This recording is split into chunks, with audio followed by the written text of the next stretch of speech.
নমস্কার বন্ধুরা, আজকে আমি আমার ছাদ বাগানে আমলকি গাছে প্রচুর ফল আনতে গেলে কৃষক বা বাগান প্রেমীদের কি কি অসুবিধার মুখোমুখি হতে হয় সেগুলো সমাধান কি। অনেকেই আমলকি গাছ লাগান কিন্তু প্রত্যাশা অনুযায়ী ফল পান না। এর প্রধান কারণ হলো সঠিক পরিচর্যার অভাব। আমলকি গাছ সাধারণত কম যত্নে বেঁচে থাকে, কিন্তু বেশি ফল পেতে হলে কিছু গুরুত্বপূর্ণ বিষয় খেয়াল রাখতে হয়। প্রথম সমস্যা পুষ্টির ঘাটতি।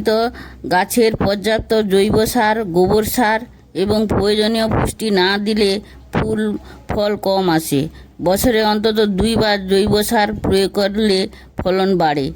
দ্বিতীয় সমস্যা সেচের অনিয়ম। বর্ষাকালে জল জমে থাকা এবং গ্রীষ্মকালে অতিরিক্ত শুষ্কতা দুটোই গাছের ক্ষতি করে। মাটিতে সঠিক আর্দ্রতা বজায় রাখা খুবই গুরুত্বপূর্ণ। তৃতীয় সমস্যা পোকামাকড় এবং ফল ছিদ্রকারী পাতার রোগ, ছত্রাক আক্রমণ। এই সব থাকলে ফলন কমে যায়। নিয়মিত পর্যবেক্ষণ করুন এবং গাছে অনেক আমলকি ধরান। আমার চ্যানেলটি যদি ভালো লাগে